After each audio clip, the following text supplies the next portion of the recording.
be clear, there are no victims here. Everybody wins. Are here for one thing and one thing only. Making babies. First things first, I would like to say that I am so glad this story is finally on the big screen. Almost accurate. In fact, all the details are accurate. But of course, we're just going to be talking about the first and second episode because those are the episodes I have seen so far. But like with all I've seen, I'm so happy. Like, you could tell that they did their research. I mean, baby factory, baby farm isn't a thing that is, it isn't a new thing.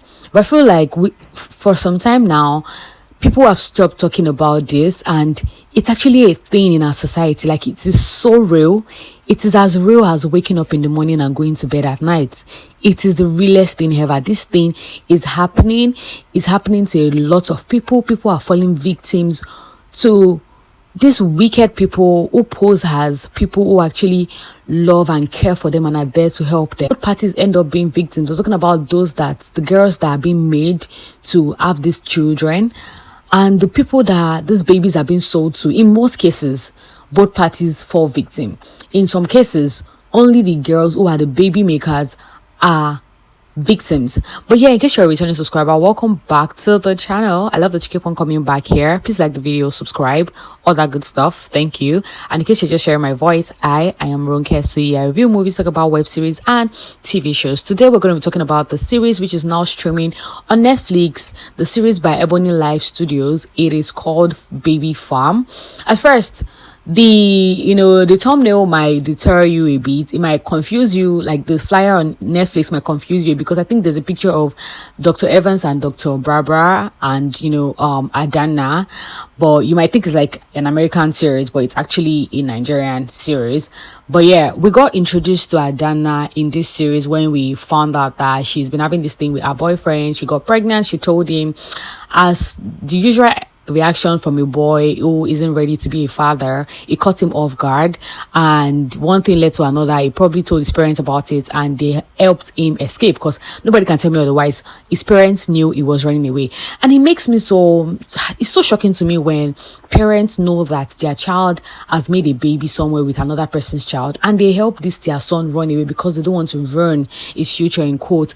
Because how do you sleep at night knowing a family member of yours, knowing your blood is out there without knowing their family? Do you get my drift? And then 10 years down the line, 15 years, 20, 25 years down the line, they will now come and carry their two left leg and ugly heads. I'm sorry, that was harsh, but like, sometimes when you think about these things, you're like, you had the opportunity to care for this child from the onset, because the mother was saying statements like, oh, you made him claim a baby or something of that sort. I'm talking 20, 25 years down the line, they will now come and start saying, oh, we have a baby in your family, our child and your child had a baby some time ago. I mean, not to get into that, but like, she broke the news to her parents, Adana, and the expectation, as always, they were disappointed. They were mad at her. Of course, they're not going to say, oh, daughter, you've done well. And that reaction made her flee from home, coupled with the fact that, someone told her that, I think Obi or whatever his name was had escaped to Lagos or something. And so she took some money from home and ran off. One thing led to another. She came across this lady that told her that, she could take her somewhere that she could be cared for as a pregnant woman, and she will be helped to deliver a baby, and, care will be given to herself and her baby, right?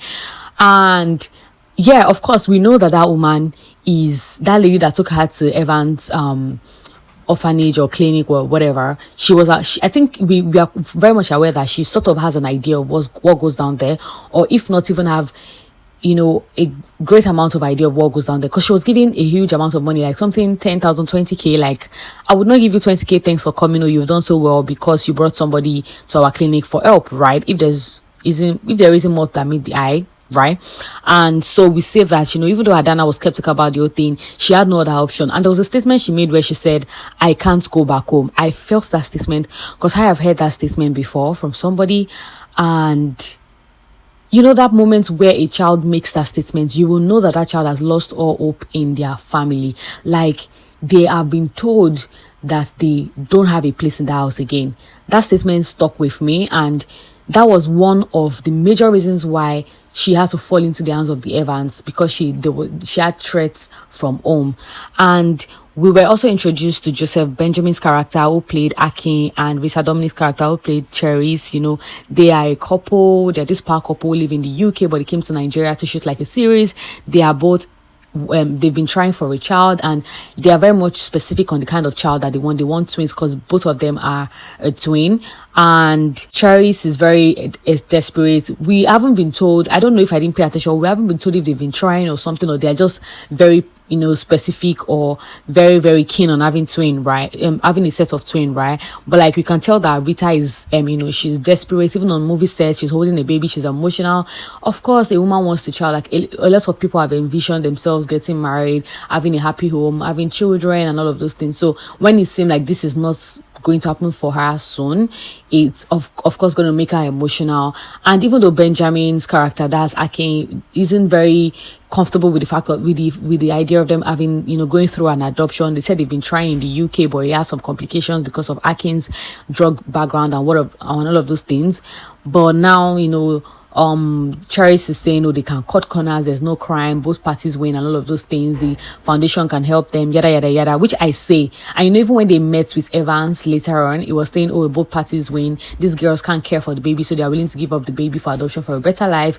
You get a baby, both parties win. It's a win-win for everybody. On the other side as well, we see who is a young girl that is also pregnant in the orphanage. Her sister has been on the outlook for her. Her sister has been looking for her, searching for her, and she has supposedly gone missing. There's also this journalist on the other side as well, journalist Joy, who is the owner of joytotheworld.com. She's journalists, they can be very pokey, they can be very nosy, they can be in your business and what of those things. The video of Aki and Cherries going into the orphanage, even though we saw that she was made to delete the video at the end of episode 2, but like, I feel like she will not stop there. And with the look of things, it may seem as though, the security guard of that place, of the Evans, foundation, has caught MM's sister, because we saw the guard running after her at the end. And let's talk about, Adana trying to flee from the orphanage. Crazy. Because at first I'm like, I mean, how was she able to be pushed out of that place, placed into the van without the laundry bag feeling very heavy than usual? Like, this person is a whole human being that probably weighs nothing less than 58 to 59 kg.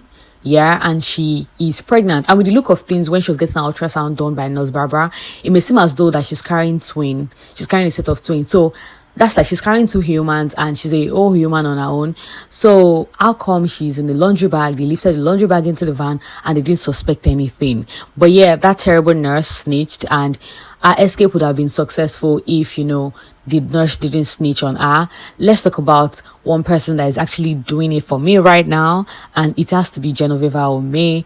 You guys, like, her acting is so top notch. She acts very oblivious, very clueless, but she knows a lot. And if we see her play with Adana every now and then, not to cause problem, not to run away, not to throw some confusion into the orphanage, because that is where she has known all her life. Her picking up, MM's flyer that says missing, I feel like it just made me believe that she knows more than she's saying, but she's just deliberately acting clueless. And that girl that is acting like she can't say a word, we didn't get her name. I didn't get her name. Why do I feel like she was the one that went to snitch to the nurse? Who else thinks so? And that's Aisha girl. She's gonna give more trouble, but we are here for it. I feel like at some point we're gonna see some disagreement between Barbara and Evans, because the position she's always having with Evans, aside from the fact that she's a human, I feel like she still has some empathy left in her, other than what we see with Evans. Evans is less empathetic. He's all about the business and all of those things. I feel like there's going to be like a disagreement between both of them in coming episodes, and I'm just very excited for this series. I can't wait to get back to episode 3, because this series is just spotlighting the illnesses that we see in some families of late, and that has in turn really turn like the structure of the society upside down. We have a lot of girls down the streets that are falling into different issues, different problems, different troubles, because of the kind of family they are, that they find themselves. Like Adana running away from home because she didn't feel accepted. She didn't feel, she feels like she's in trouble and all of those things. There are girls like that have made such decisions that she made. And also Ebun sharing her story about Adana, saying, she ran away from home, she doesn't know her father, her mom has multiple boyfriends. I feel like that explains why she doesn't even know who her own father is, right? And you know, her mom's multiple boyfriends, they've been having their way with her from her being a young child, and then it got to a point where she had to run away, run into the streets, where she ran into the hands of Nurse Barbara, who has been caring and taking care of her. Those two stories alone is like 20% or 10% of the stories of a lot of girls out there. Like, you have no idea. You have no idea. So yeah, let me know what your thoughts are concerning this series so far. If you're watching, no spoilers in the comment section, please, because I'm here to see episode 3, 4, and 5. I'll be back with another video. Kudos to Abdu, kudos to the writer, kudos to the producers. This is one story that needs to be told on big screens, and I'm glad that it's being told right now. Yeah, like this video and subscribe to the channel if you're here too. I love seeing my next video, but until then, make sure to remain happy because you're with yourself. Bye guys.